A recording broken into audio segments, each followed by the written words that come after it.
శ్రీమాత్రే నమః. అందరికీ నమస్కారం. మార్గశిర మాసంలో వచ్చే శుక్లపక్ష అష్టమిని కాలభైరవాష్టమి అంటారు. సాక్షాత్ పరమశివుని అవతారం కాలభైరవుడు. మరి ఇలాంటి పవిత్రమైన కాలభైరవాష్టమి సోమవారం రోజున కలిసి వస్తే దానిని ఎంతో విశేషంగా చెబుతారు. కావున ఇలాంటి విశేషమైన రోజున స్వామివారి జన్మరహస్యం గురించి తెలుసుకుంటే జన్మజన్మల పాపాలు తొలగిపోయి సకల శుభాలు జరుగుతాయి. మరి ఆ కథ ఏంటో ఈ వీడియోలో తెలుసుకుందాం. మీకు ఈ వీడియో నచ్చితే లైక్ చేసి నా ఛానల్ని సబ్స్క్రైబ్ చేసుకోండి. ఒకప్పుడు ఋషులకు త్రిమూర్తులలో అసలు బ్రహ్మ ఎవరని సందేహం వచ్చింది. ఆ సందేహమును తీరతామని వారు త్రిమూర్తులనే అడిగారు. శంకరుడికి సద్యోదాత, అఘోర, తత్పురుష, ఈశాన, వామదేవ అను 5 ముఖములు ఉంటాయి. ఈ 5 ముఖములతో ఋషుల వంక చూస్తూ అన్నాడు, అదేమిటయ్యా, బ్రహ్మం ఎవరని అడుగుతారేమిటి? నేనే బ్రహ్మమును అన్నాడు. అప్పుడు బ్రహ్మగారు, నేనే ఈ లోకములన్నిటినీ సృష్టించాను, నేనే నిక్కపు కర్తను, నేనే ఈ సమస్త లోకములను ప్రవర్తింపచేశాను, నేనే వీటిని సంహారం చేస్తాను, నేనెప్పుడు బ్రతికే ఉంటాను, కాబట్టి నాకన్నా బ్రహ్మమెవరు? నేనే బ్రహ్మమును అన్నాడు. తరువాత పక్కనున్న విష్ణువు, బ్రహ్మ నా అంతవాడిని నేను అంటున్నావు, అసలు నీవు పుట్టింది నా నాభి కమలంలోంచి కదా, బ్రహ్మమును నేను అన్నారు. ఇద్దరికీ ఈ విషయంలో జగడం వచ్చింది. మనకి శృతి ప్రమాణం కదా, అందుకని వేదాలను పిలుద్దామని వేదాలను పిలిచారు. అప్పుడు ఋగ్వేదం, ఈ సమస్తమునకు సృష్టికర్త ఏ మహానుభావుడు సంకల్పం చేయాలని మొట్టమొదట నారాయణుడు జన్మించాడో, ఎవడు చిట్ట చివరి ఈ లోకములను తనలోకి తీసుకుంటున్నాడో అటువంటి ఆ పరమశివుడు పరబ్రహ్మము అంది. దాన్ని తీసి పారేసి యజుర్వేదమును పిలిచారు. అసుర శక్తులు పోయి ఈశ్వరీ శక్తులు రావడానికి జ్ఞానమును మహేశ్వరుడు ఇస్తాడు. కాబట్టి జ్ఞానయజ్ఞమునందు ఆరాధింపబడుతున్నవాడు కనుక పరమశివుడే పరబ్రహ్మము అని చెప్పింది. తరువాత సామవేదమును పిలిచి అడిగారు, 3 కన్నులున్న వాడెవడు ఉన్నాడు? ఎవరు ఈ లోకమునంతటినీ తిప్పుతున్నాడో, ఆ తిప్పుతున్న వాడిని ఏ యోగులు ఉపాసన చేస్తున్నారో, ఏ యోగులకు ఉపాసన చేత జ్ఞానమునందు తెలియబడుతున్నాడో, ఎవరతడు తనలో తాను రమిస్తూ ఉంటాడో అటువంటి శివుడు పరబ్రహ్మము అని చెప్పింది. పిమ్మట అధర్వణ వేదము, ఏ మహానుభావుడిని భక్తులందరూ సంసార సముద్రమును దాటి దుఃఖమును పోగొట్టుకొని ఆనందమును తెలుసుకోవడానికి ఉపాసన చేస్తున్నారో అటువంటి పరమశివుడు పరబ్రహ్మము అని చెప్పింది. అంటే సృష్టి చేసింది మనం కాదు, నిలబెట్టింది మనం కాదు, వేరొకడున్నాడు తెలుసుకో అని శాస్త్ర ప్రమాణం. 4 వేదములు అదే చెప్తున్నారు. ఇప్పుడు ప్రణవాన్ని పిలిచారు. అప్పుడు ప్రణవం, ఎవడు నిరంతరము శక్తి స్వరూపంతో క్రీడిస్తూ ఉంటాడో, శక్తి ఆయనను విడిచిపెట్టి ఉండదో, శక్తీశ్వరులై వారున్నారో అటువంటి శక్తీశ్వరుడై శక్తి ఆయనతో, ఆయన శక్తితో విడవకుండా కలిసి ఉంటారో అటువంటి పార్వతీ పరమేశ్వరులు, పార్వతీ వామార్ధ భాగమునందు ఉన్న శంకరుడే పరబ్రహ్మము అని చెప్పింది. ప్రణవం చెప్పిన మాటను వాళ్ళు అంగీకరించలేదు. ఈ మాటలు రుచించకపోతే ఇప్పుడు ఈశ్వరుడు దండించవలసి ఉంటుంది. కాబట్టి ఈశ్వరుడు అంతటా నిండిన పరబ్రహ్మము జ్యోతిగా మారింది.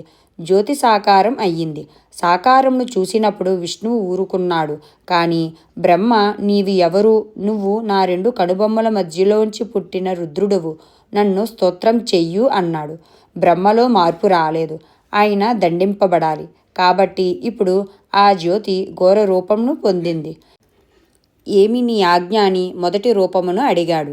అహంకారంతో మాట్లాడుతున్నాడు. 5వ తలను గిల్లెయ్యి అంది. అప్పుడు ఈ స్వరూపం ప్రచండ రూపమును పొందింది. దిగంబరమే 5వ తలను గోటితో గిల్లేసింది. ఆ రూపమే కాలభైరవ స్వరూపం. ఇలా జరిగేసరికి బ్రహ్మ 4 తలకాయలు బట్టుకు వెళ్ళి అమ్మవారి చేతుల క్రింద పెట్టేసి, ఈశ్వరా, నేను చేసిన పొరపాటు మన్నించి ఉదారుడివై నన్ను కాపాడు అన్నాడు. అప్పుడు శంకరుడు కాలభైరవునితో, నీవు కాలము వలె ప్రకాశించుచున్నావు. కాలము ఎలా వెళ్ళిపోతూ ఉంటుందో అలా ఉంది నీ నడక. నీ నడకలో బ్రహ్మ తల తెగిపోయింది. కాబట్టి నిన్ను ఇవాల్టి నుంచి కాలభైరవ అని పిలుస్తారు. నీవు ఎంత గొప్పవాడివైనా బ్రహ్మ తల తెంపేశావు కాబట్టి నీకు బ్రహ్మహత్యాపాతకం అంటుకుంది. ఈ 5వ తలకాయ పుర్రెను చేతిలో పట్టుకొని 12 సంవత్సరములు భిక్షాటన చేసి ఆ కపాలంలో తిను. అప్పుడు నీ బ్రహ్మహత్యాపాతకం పోతుంది. పుట్టేటప్పటికీ నీ స్వరూపము, చూసేటప్పటికీ లోకం అంతా గజగజలాడిపోయింది. కాబట్టి నిన్ను భైరవ శబ్దంతో పిలుస్తారు. ఎవడు ఈశ్వరుని ధిక్కరించి ఇచ్చట బ్రతుకుతాడో వాడి ప్రాణోత్క్రమణం అవగానే నువ్వే కనబడతావు. దీనిని భైరవయాతన అంటారు. అప్పుడు జీవుడు నిన్ను చూసి హడలిపోతాడు. కానీ ఎవరు నీ గురించి వింటారో, శివాలయమునకు వచ్చినప్పుడు ఎవరు కాలభైరవుడి యందు శిరస్సు వంచి నమస్కరిస్తారో వాళ్ళ పాపమును నీవు తీసేయి. అలా తీసేస్తే శక్తిని నేను నీకు ఇచ్చాను కాబట్టి నిన్ను అమర్దకుడు అని పిలుస్తారు. ఇక నుంచి నా దేవాలయంలో క్షేత్రపాలకుడివై ఉంటావు. భక్తుల పాపములను నీవు తీసిన వాటిని నువ్వు తినేసేయి. నువ్వు పాపములను తినేసి వాళ్ళను రక్షిస్తావు కాబట్టి నీకు పాపభక్షకుడు అని పేరును ఇస్తున్నాను. నిన్ను కాశీక్షేత్రమునకు అధిపతిగా ఉంచుతున్నాను. నీ అనుగ్రహం ఉన్నవాళ్లే కాశీక్షేత్ర ప్రవేశం చేస్తారు అని చెప్పాడు. అందుకే మనం కాశీక్షేత్రంలోని కాలభైరవుడి ఆ క్షేత్ర ప్రవేశానికి అనుమతించిన క్షేత్రపాలకుడు కనుక, అయ్యా నాకు లోపలికి ప్రవేశింపచేసి నా పాపమును దగ్ధం చేశావు కాలభైరవ అని ఆ మహానుభావుడికి ఇంటికి రాగానే కృతజ్ఞతాపూర్వకంగా కాలభైరవ పూజ అని చేసి ఇక నుంచి మంచి పనులు చేస్తాను అని అన్న సంతర్పణ చేస్తాడు. భైరవమూర్తి ప్రసన్నమూర్తి అయినాడని చెప్పడానికే ఆయన మెడలో ఒక గారెల దండ వేస్తారు. కాశీ సంతర్పణ చేస్తే తప్పకుండా వెళ్ళి ఆ ప్రసాదమును తీసుకోవాలి. ఇహలోకమునందు ఇప్పటి వరకు ఈశ్వరుడి పట్ల తాము చేసిన దూషణల ఫలితము ఎలా పోతుందని బెంగ పెట్టుకున్న వాళ్ళ కోసం భైరవయాతన ఇక్కడే తేలికగా అనుభవింప చేస్తాడు. అందుకే హరిద్వార్, ఋషికేశ్ వెళ్ళిన వాళ్ళు మానసాదేవి ఆలయమునకు వెళ్తే బయటకు వచ్చేటప్పుడు ఒకసారి ఒంగోండి అని ఒక బెత్తం పెట్టి వీపు మీద కొడతారు. అది భైరవయాతన అని ఆ కర్ర టప్ అంటుంది. అక్కడితో పాపాలు పోతాయి. ఈ విధంగా ఆనాడు పరమేశ్వరుడు కాలభైరవుడికి ఇన్ని వరములు గుప్పించాడు. ఆ మూర్తి ఇప్పటికీ మనకి ప్రతి శివాలయంలో ఆయన ఈశ్వర ఆజ్ఞను ఔదాల దాల్చి వచ్చినవాడు కనుక మహానుభావుడు కాలభైరవ స్వరూపంతో ఉంటాడు. ఆయన భక్తుల పాలిట కొంగు బంగారం. ఎవరు ఈశ్వర ధిక్కారం చేస్తాడో వారి పాలిట భైరవ దర్శనంగా భయంకరంగా కనబడతాడు. కాబట్టి ఆ కాలభైరవ స్వరూపం అంత గొప్పది. మేము కాశీ వెళ్ళాము, మాకు ఇంట ఏ భయమూ లేదు అని చెప్పడానికి ఒక నల్ల తాడును రక్షగా కూడా కట్టుకుంటారు. కాబట్టి ఇన్ని రూపములకు ఆ కాలభైరవ స్వరూపం ఆనాడు ఆవిష్కరింపబడింది. ఎవరు ఈ కాలభైరవ స్వరూపమును గురించి వింటున్నారో, భక్తితో ప్రణమిల్లుతున్నారో, ఒక్కసారి నమస్కరిస్తున్నారో అటువంటి వారు శివానుగ్రహాన్ని పొందుతారు. కాలభైరవుడు వాళ్ళని ఇబ్బంది పెట్టడు.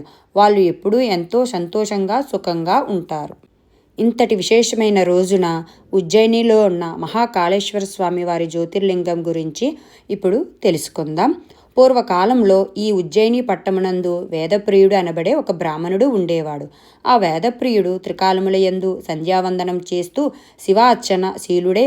సాత్కాలములు యందు శివపూజ చేసి వేదం ఏమి చెప్పిందో దాని యందు అపారమైన ధృతి కలిగిన బ్రాహ్మణుడు. వేదప్రియుడికి 9 కుమారులు. 9 సుగుణోపేతులే.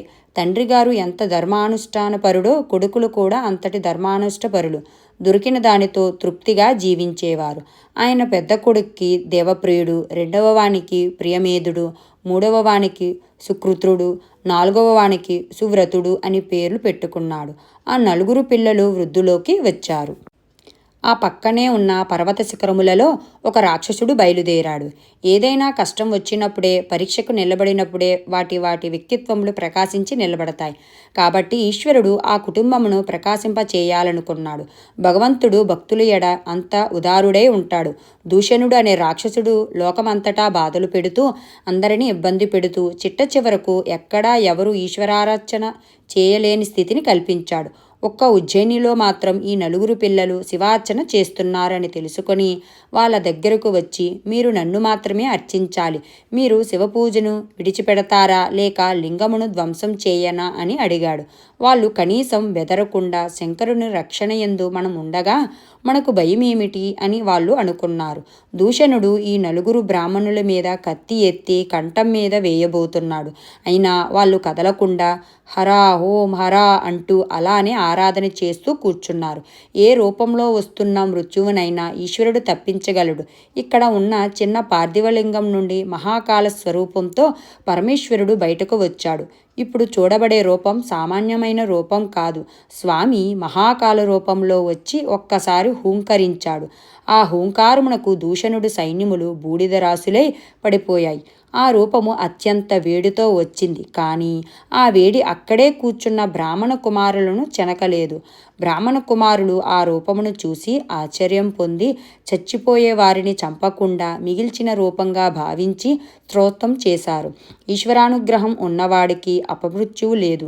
ప్రదోష వేళలో శివ మహాపురాణాంతర్గత ఇటువంటి క్షేత్రములకు సంబంధించిన మాటలు చదవటం చేత మీరు శాబ్దికంగా ఉజ్జయినిలో మహాకాల దర్శనం చేసినట్లే. ఆ ఫలితం ఉత్తరక్షణం మీ ఖాతాలో పడిపోతుంది. పిమ్మట ఆ స్తూపాన్ని చూసి దేవతలు పొంగిపోయారు. వాళ్ళందరూ వచ్చి స్తోత్రం చేశారు. ఈశ్వరా, మీరు ఇక్కడ లింగరూపంలో వెలవండి. కేవలం ఈ బ్రాహ్మణ కుమారులే కాక మిమ్మల్ని నమ్మిన వారెందరో ఉంటారు. సజ్జనులు, నీ మీద పూనిక ఉన్నవాళ్ళు, నీవు ఉన్నావని నమ్మిన వాళ్ళు ఎవరు ఇక్కడకు వస్తున్నారో వారు కాలమునందు పడిపోకుండా చూడవలసిన బాధ్యత. అటువంటి అనుగ్రహణ ప్రసరణ కొరకు నీవు ఇక్కడే స్వయంభూలింగముగా ఉండాలి అని అడిగారు.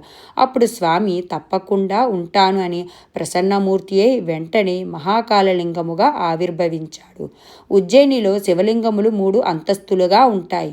క్రిందను ఉండేది మహాకాలలింగము, మధ్యలో ఓంకారలింగము, ఆ పైన నాగేంద్ర స్వరూపమైన లింగము ఉంటాయి. క్రింద ఉండే మహాకాలలింగమును భక్తులు వెళ్ళి దర్శనం చేసుకుంటూ ఉంటారు. ఉజ్జయినిలో ఈ శివలింగం దగ్గరే ఒక ఆశ్చర్యకరమైన సంఘటన జరిగింది. చంద్రసేనుడు అనే ఒక మహారాజు ఉజ్జయిని రాజ్యమును పరిపాలిస్తున్నాడు. గొప్ప శివభక్తుడు. ప్రతిరోజు శివార్చన చేసేవాడు. ఈ శివార్చనకు మెచ్చి పరమశివునికి అత్యంత సన్నిహితుడైన మణిభద్రుడు చంద్రసేనుడికి ఒక మణిని బహుకరించాడు. ఈ మణిని నీవు కంఠంలో పెట్టుకుంటే ఇది రాగి, ఇనుము, ఇత్తడి దేనిని తగిలినా అవి బంగారంగా మారిపోతాయి. దేశంలో క్షామం ఉండదు, అతివృష్టి ఉండదు. నీ దేశంలో అందరూ సుభిక్షంగా ఉంటారు అని చెప్పాడు. చంద్రసేనుడు ఆ మణిని కట్టుకొని తిరుగుతూ ఉండేవాడు. మిగిలిన రాజులందరూ ఆ రాజు ఎందుకు అలా సుఖపడుతున్నాడో తెలుసుకొని ఆయన వద్ద ఉన్న మణిని ఎత్తుకు వచ్చేయాలని భావించారు. అందరూ కలిసి చంద్రసేనుడి మీదకి యుద్ధానికి బయలుదేరారు. లోపల ఉన్న వేగుల వలన విషయం తెలుసుకున్న రాజు యుద్ధం చేస్తే గెలవడం చాలా కష్టం అని గ్రహించి యుద్ధానికి వెళ్ళడం అంటే నాకు సంతోషమే, కానీ లోకంలో ఉన్న రాజులందరూ కట్టకట్టుకుని వస్తే నేను ఏకాకిని అన్నాడు. ఆయన యందు ధర్మలోపం లేదు. యుద్ధం చేయడానికి వచ్చిన రాజులలో ధర్మలోపం ఉంది. కాబట్టి తానిప్పుడు ఏం చేయాలా అని ఆలోచించి ఎవరు నాకు ఈ మణిని ఇవ్వడానికి కారకుడో వాడి పాదములే నేను గట్టిగా పట్టుకుంటాను అని భావించి వెంటనే దేవాలయమునకు వెళ్ళి పూనికతో శివ ఆరాధన చేయడం ప్రారంభించాడు. ఆ సమయంలో ఆయన భక్తి పరివిడవెల్లి ఉంది. ఆ సమయంలో ఒక గోపబాలుడు దేవాలయంలో దర్శనం చేసుకోవడానికి వచ్చాడు.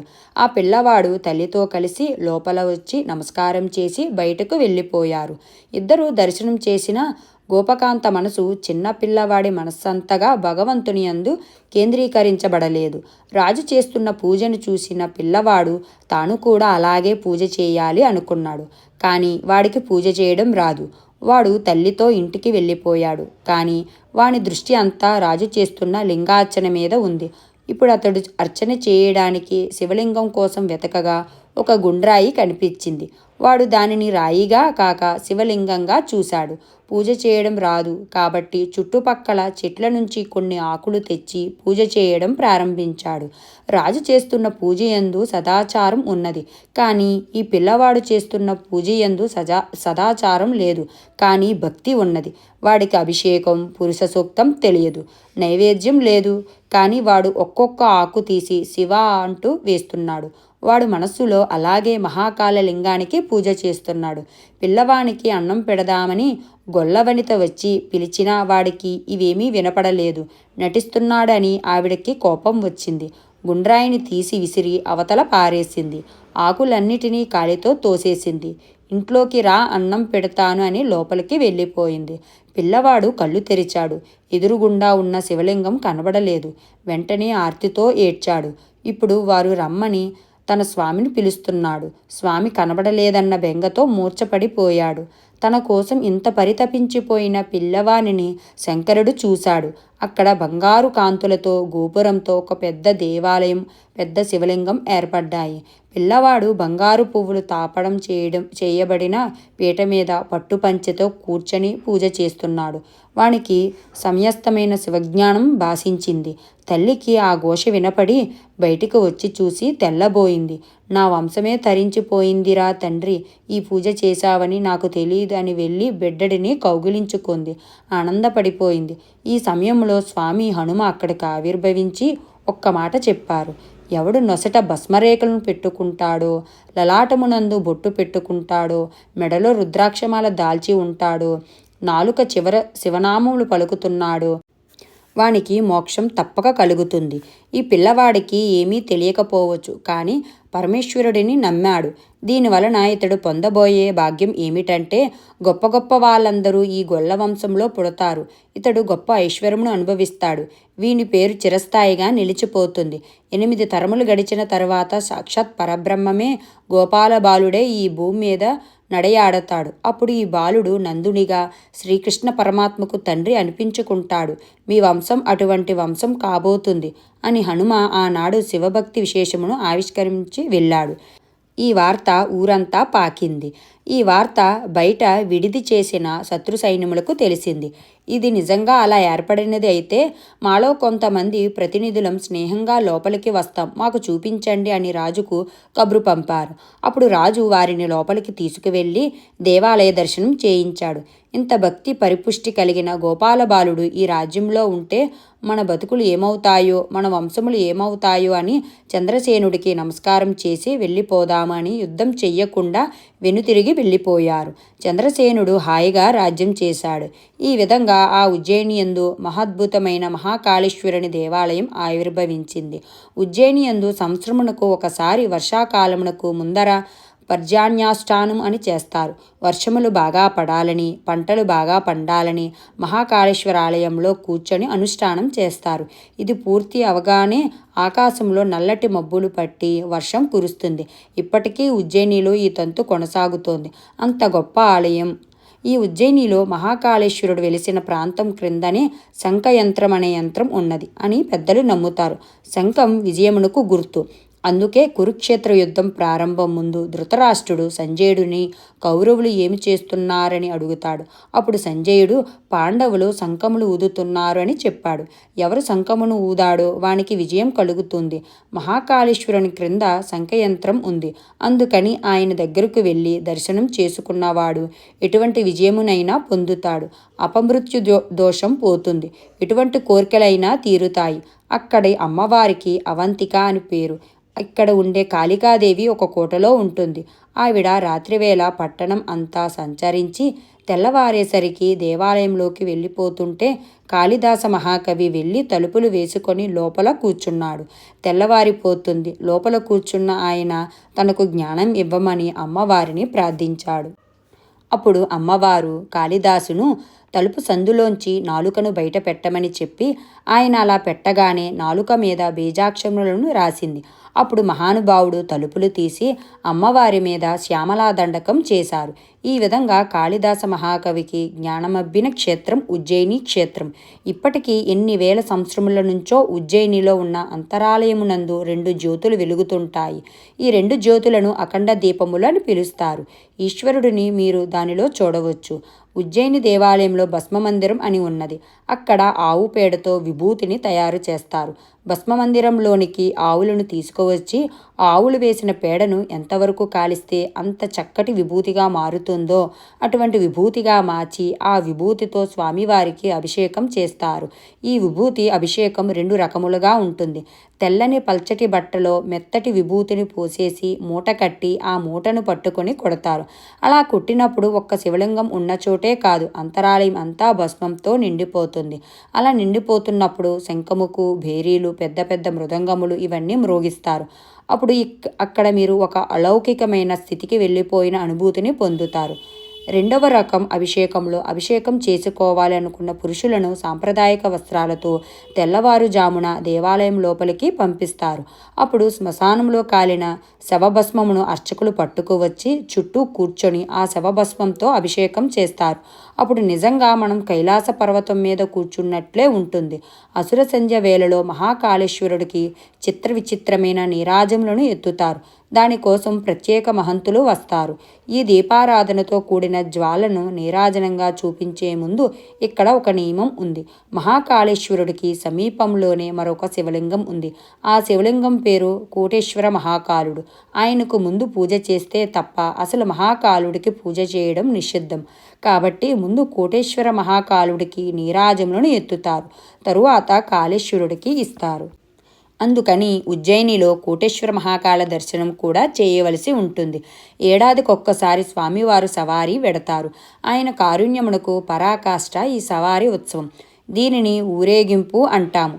అప్పుడు ఉజ్జయిని జిల్లా కలెక్టరు, పోలీసు సూపరింటెండెంటు, ఎన్నికైన మంత్రి ఎవరైనా లేదా పరిపాలన చేసే మంత్రి ఈ ముగ్గురు ప్రతి ఏటా స్వామివారి సవారీ ఉత్సవమునకు వచ్చి తప్పనిసరిగా సవారిని మోయాలి. కొన్ని వేల సంవత్సరముల నుంచి ఇదే ఆనవాయితీ. ఉజ్జయినిలో శివరాత్రి నాడు స్వామి పెళ్ళికొడుకు అవుతాడు. అప్పుడు ఆయన పుష్పకిరీటం పెట్టుకొని పెళ్ళికొడుకు అవుతాడు. మహాశివరాత్రి వెళ్ళిపోయిన మరునాడు ఈ అలంకారం అంతా తీసేసి మరలా భస్మాభిషేకమును అందుకుంటారు. అటువంటి సవారీ జరుగుతుంది. అక్కడే బలరామకృష్ణులిద్దరూ సాందీపముని మహాముని ఆశ్రమంలో విద్యాభ్యాసం చేశారు. ఈ విధంగా ఉజ్జయిని అన్ని రకములుగా ప్రకాశిస్తున్నది. అటువంటి దివ్యక్షేత్రంను జీవితంలో ఒక్కసారైనా దర్శనం చేసి అక్కడ కొన్ని రోజులు గడిపి జన్మ సార్థకం చేసుకోవాలి. సర్వే జన సుఖినో భవంతు.